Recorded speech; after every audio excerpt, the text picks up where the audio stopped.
नमस्कार. स्वधर्म जो बापा तो नित्य यज्ञ जाणपा, म्हणून वर्तता तेथ पापा संचारू नाही. 19वी ओवी ज्ञानेश्वरी नित्यपाठ. स्वधर्म, स्व यानी भगवान, धर्म यानी भगवान का धर्म. भगवान का धर्म क्या है?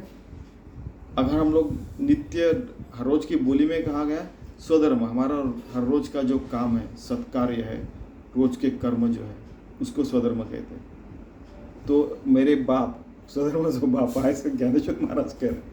हर किसी को बाप है नहीं, परमात्मा कह रहे हैं कि हमारा जो स्वधर्म है, हमारे देह, मन, बुद्धि, आत्मा, जिस फैमिली में रह रहे हम लोग, जिस समाज में रह रहे, जिस देश, जिस घड़ी, जिस टाइम में हम लोग रह रहे हैं, टाइम जोन में, वहाँ पे हम हमारे को जो कर्म है वो अच्छा करना चाहिए. और वो जो कर्म है वही नित्य यज्ञ भी है.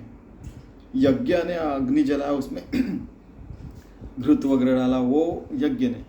ये भी हमारा कर्म योग, कर्म यज्ञ हो सकता है, नित्य यज्ञ. म्हणून वर्तता तीर्थ पापा संचारू ने, उसमें पाप बुद्धि नहीं आनी चाहिए कि ये काम करने के बाद मैं अमीर बन जाऊंगा, सबसे पावरफुल बन जाऊंगा. अरे फिर मेरे जैसा कोई नहीं रहेगा. वो जो डायलॉग बाजी रहती है ना, वो नहीं है. हमारा सिंपल जीवन है, सिंपलता से हम लोग पूरा हमारा काम करेंगे. उसमें पापाचरण नहीं रहेगा, यानी उसमें करप्शन नहीं रहेगा. जैसे उस दिन वो उदाहरण बताया था कि अगर ट्रेन में हमें एक ट्रेन, आजकल तो 100 ट्रेन रहते हैं, एक ट्रेन में हमें टिकट नहीं मिल रही तो उसको टिकट ने हम लोग जनरल बोगी में जाने का, नहीं तो वहाँ जाके 100 रुपये दे के हमारा रिजर्वेशन करना वगैरह. ये करप्शन नहीं करने का. कहीं भी सरकारी काम रहो, ये काम रहो, घर का काम रहो, नहीं झूठ बोलने का नहीं, फालतू चीज़ें करने की नहीं, और पापाचरण करना चाहिए नहीं, आपे पान नहीं, अभक्ष भक्षण नहीं, अरुचि में रुचि नहीं दिखानी चाहिए. ऐसा अगर हम लोग रहते हैं तो वो सधर्म हो जाता है.